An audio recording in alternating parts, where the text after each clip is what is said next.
and gentlemen, boys and girls of all ages, welcome to another Beers of War podcast. I am one of your gracious hosts, Beer Ninja. Along with me is Sir Bigness and Matilda82. And today's topic that we are going to discuss is how has your taste in video games changed? I'm talking from since you were a kid all the way up to whatever age you are right now.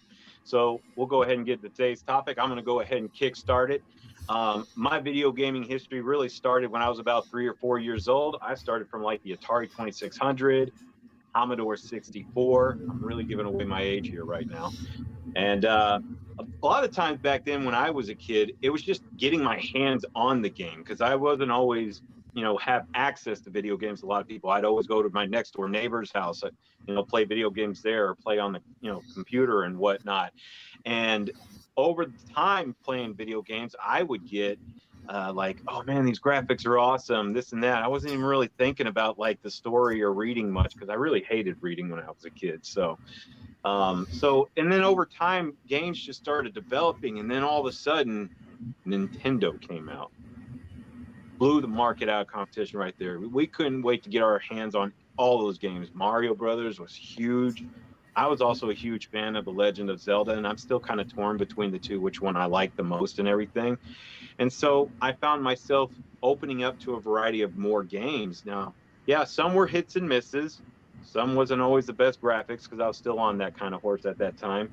And, eventually down the road, other consoles were coming out, and then there was the console wars and whatnot. So where I was at the time, I was more predominantly raised like playing Nintendo and whatnot, or DOS games, PC and stuff.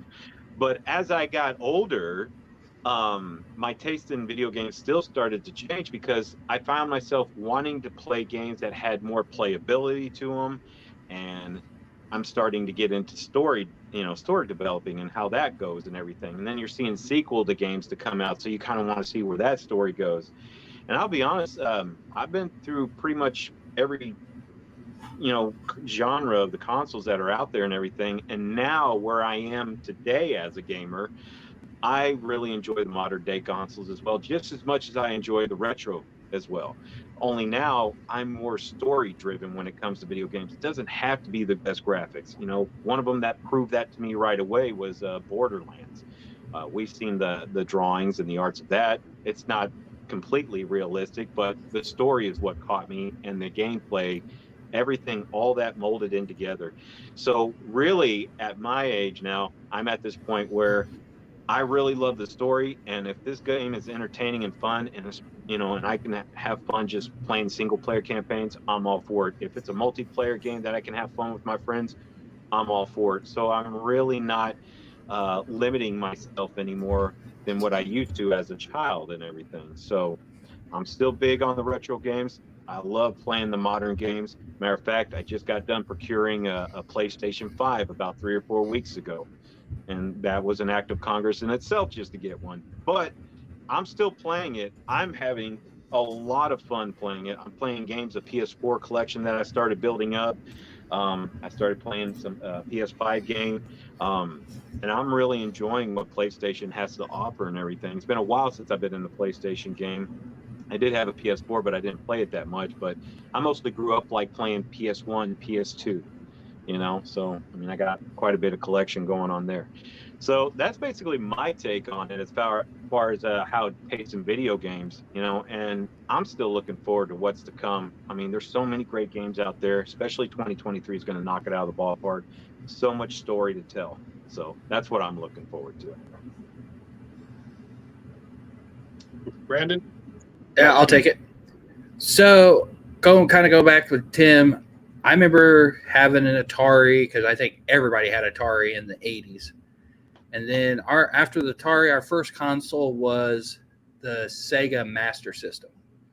I still remember playing Gangster Alley, Rocky, Outrun, Afterburner, and probably numerous other games throughout the year. Then eventually the 8-bit consoles came out with the Nintendo and the Sega, and I went the Sega route. Everybody else was Nintendo, so I remember playing Sonic the Hedgehog on a small 13-inch black and white TV back then, and then played the different games on there.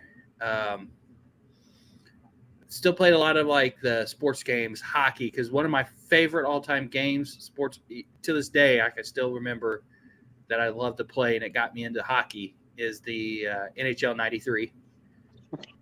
Played that all the time, loved it. NBA Jam, NBA Live. I'm not sure if I played a lot of Madden games on the Sega Genesis. And then after the Sega Genesis, we went into the my dad got remarried, so we had a Super Nintendo, Mario Kart, played a few games here and there, Super Mario World. Then we had upgraded to the Nintendo 64. Love that game. Love that system. First really getting into the 3Ds and 3D gaming and stuff like that. I still remember I had a hard time adjusting to the 3D aspect of some of these games because not used to the visual and the movements and stuff. Now it's like every day. And then had the PlayStation. The first PlayStation had like the Need for Speeds, the Gran Turismos. The racing games were more. That's when I started really developing the liking for racing games. So that's something that still stuck to me today. I still play the racing games. Actually, just last weekend, I was finding myself plugging in my PlayStation 2 and playing some Gran Turismo and reliving some memories back in that. Trying to already save up my money so I can get my Subaru Impreza and start kicking ass. So then after the PlayStation, I still remember when I got my first PlayStation, they were still hard to find. You couldn't find them in the store, and we had to get it at a pawn shop because you couldn't find them anywhere. And even back then when they always overheated and everything else, all those issues. And then not having a memory card and you play like Metal Gear Solid for 8 hours straight because you couldn't save it, trying to beat the game. And each day you go back and play it again. You got a little bit farther than the day before. And then I had the PlayStation 2. And then after the PlayStation 2, I got a little bit of PC gaming. And then that's when I got on the Xbox route. I already told my wife that when we get around to upgrading to the new consoles, I think I'm going to go the PlayStation route to just open our library up to more games, especially some of the exclusives and stuff. That way I have more content I can bring to the table and knowledge to the table too for this podcast as well. Because I mean, everybody in my house has their own Xbox system. So we're all strictly Xbox. Other than Xbox and mobile phones and some older consoles, that's all we have. So, but yeah, over the years, I mean, I used to play, I was real heavily into sports games, basketball, football, I mean, Madden on some of those PlayStation consoles, stuff like that. And then I finally just kind of got burned out on the sports games because a lot of them, they were every year. It's like, I used to be one of those people that had to have it every year and wanted to play it every year. It just got to the point it was just the same thing over and over again. Only thing different is the players' names under the characters. So I got burnt out on a lot of sports games. So, but like I said, I still play the racing games. And now I'm more into the RPG story-driven games, stuff like that. Borderlands was fun, like the story, stuff that has story. I mean, still to this day, I think my favorite story game of all time is Red Dead 2. That story is just like, it gets you. It's a good story all the way from start to finish. I'm working on the first Red Dead right now, so working on that storyline. But yeah, I got more in the RPG story-based games, farther away from the sports games other than like the racing games. But I do like the flight sims and stuff like that as well. Play the especially I'm always out there looking for a newer World War II flight sim game. I'm a big history buff. I love the War II. If I could find a modern copy of a game that's a World War II flight sim that's actually pretty decent and has a story behind it, hands down, I would buy it in a heartbeat to play it. So, but yeah, that's pretty much my gaming perspectives and changes and taste throughout the years and how it's just changed. So off to you, Kevin. What do you got? Well, I too am an OG gamer. I started with the Atari 2600 when I was 6 years old. I remember where I bought it. I remember the day I bought it. I remember what we ate after we bought it. I remember what was playing on the stereo in the Sears where we bought it. They were playing Pac-Man Fever over the PA system because they were so excited about having the Atari 2600 with Pac-Man. And so, you know, it started there. The love affair really started there. And it progressed. It has progressed. Obviously, it's progressed now over the course of 43, 44 years. Arcade games, and those games were a lot of repetitive action that just got progressively more difficult or progressively faster. And so you didn't really get attached necessarily. It was just a matter of skill, almost muscle memory, because you knew how to move you knew how to move Pac-Man around, or you knew how to play. If anybody remembers the old Atari game Berserk, that was one of my favorite games. Making the robots go crazy and shoot the lasers into a wall because I was standing behind it. But that kind of stuff. But as games progress, and I think some of the progression has to do with the gamer as well, because your target audience when video games came into fashion was 6-year-olds, 7-year-olds, 8-year-olds, kids. And those of us who have grown up with it have seen the content mature as well. So throughout my gaming history, it's gone from that repetitive action to, you know, there were the fighting games that came out, Street Fighter and Karate Fight, Mortal Kombat. My goodness, Mortal Kombat was a monster.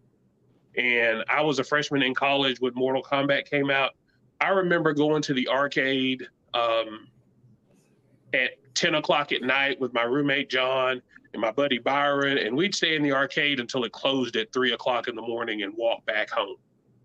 That's how intense the gaming was. And then about that time, you start to see the community gaming take shape. People playing online. If you remember, they had the arcade games where you had 4 or 5 people sitting in the same section and they were playing against each other, and that was a precursor to online gaming. And so I got a little bit into online gaming. It's never really been my thing to play collaborative gaming. I play a lot with Beer Ninja here. We play Gears or have played Gears quite frequently. Haven't much lately. But the multiplayer, that doesn't appeal to me necessarily as much. Sports games have really fallen off because now they're pretty much a pay-to-play system.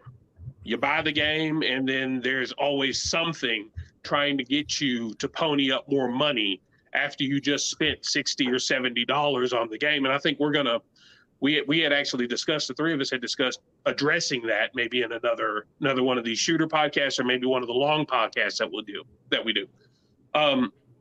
But now my thing is, what is the story? Why are you doing what you're doing? I'm currently playing through God of War Ragnarok. The story is phenomenal. I think I missed out on 2 of the God of War games. There are something like 7 or 8 in that anthology. But it's a phenomenal progression to watch that character move from this uber violent, Greek warrior to what he is now, a father, and a much more reflective and a whole lot less angry and violent and rough with his child. It is on par. And I don't say that just about God of War. I'm talking about God of War. I'm talking about Red Dead Redemption, which Brandon mentioned, Red Dead Redemption 2, which, the story on that game, good God. Even GTA, which a lot of people associate with just gratuitous violence. I remember playing it, and this was before my wife got into gaming, but she would sit there and watch me play through this, and she goes, this would make a really good movie or make a really good miniseries. And she's right. It is a miniseries encapsulated in a digital form that you can engage in more than just a movie where you're a passive participant, but in a video game, you are an active participant. You are controlling the character. You are the one who's making the decisions and making the moves and choosing to do everything that you do. That's something we touched on in our first podcast, which, how do or was it the first or the second? The games you play and how they how your values affect that. I think that was the second podcast, right, guys? Second one. Yeah. Second episode, part 2.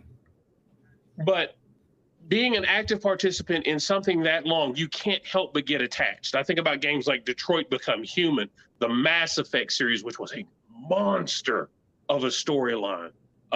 Even Max Payne, where you can get a good story that gets into people's hearts and heads. You can make something that, honest to goodness, is deeply affecting, which is why you see the popularity of the Last of Us series, the one that just started on HBO. It is intensely popular because it resonates with people. And it resonates in a way that, unfortunately, a big budget movie can't really do anymore. I know there's never going to be like a Shape of Water video game or anything like that, but the story that you are actively involved in a video game is unlike any other experience that any other multimedia project can get you into. And so again, that's where my tastes have changed from the constant repetitive action and even the repetitive action of a sports game, but it is much more now a story-driven narrative. What can I play that I can get into emotionally and mentally, really, really dig into and have an enjoyable experience? Definitely want to invest your time in it. If it's something I want to invest in, then take time, then absolutely. I just don't want it to be another grinder game or anything like that, which I'm not opposed against grinder games or anything like that. But when it comes to story, it's like, I don't want to read. I want to be in the story. And that's what it's like in those games. Absolutely. You might want to clarify what a grinder game is so that people don't think we're actually on Grinder. Well, I mean, as far as like, let's take a survival game. If I really want to play a game that grinds a lot, it'll be Ark, Survival Evolved, for example. I'm going out there in the woodworks. I'm grabbing all sorts of resources and everything just so I can build my base or a trap or, weapons or whatever the case may be. And sometimes that can take a little time. Not everybody's like that. I keep telling people the best $20 I ever spent was Minecraft. And Minecraft, you grind a lot in that game because you're too busy just, getting all the resources there and you're just building and doing your thing over there. So if I want to do that, I make extra time aside so I can do something like that. Because once I get started on that creative flow, it's hard for me to stop. Like I remember playing Minecraft one time. I started at like 8 p.m. or something like that, and I looked up at the time and it was all of a sudden it was 5:30 in the morning. I was like, you gotta be kidding me. This Fallout Skyrim happened to me. But it's just finding that time to invest in and things that grabs my attention, and it's a great way sometimes to just escape reality, at that point, and just kind of dive yourself into a good book, in this case a good game. So that's how I see it. So my taste definitely changed, just like very similar, I think, with yours. All right. So shots up, fellas. Shots up. Yep, shots up. Thank you all again for watching the Beers of War Shooter podcast. Thank you for listening. Thank you for subscribing. If you haven't subscribed, please smash that subscribe button. And if you have a comment or something that you really wanted to address in dealing with this topic or dealing with any of the topics that we've discussed in the past, please do so. We love to hear your feedback and we'd love to see your subscription. If you drink, may you drink with me. Drink with me.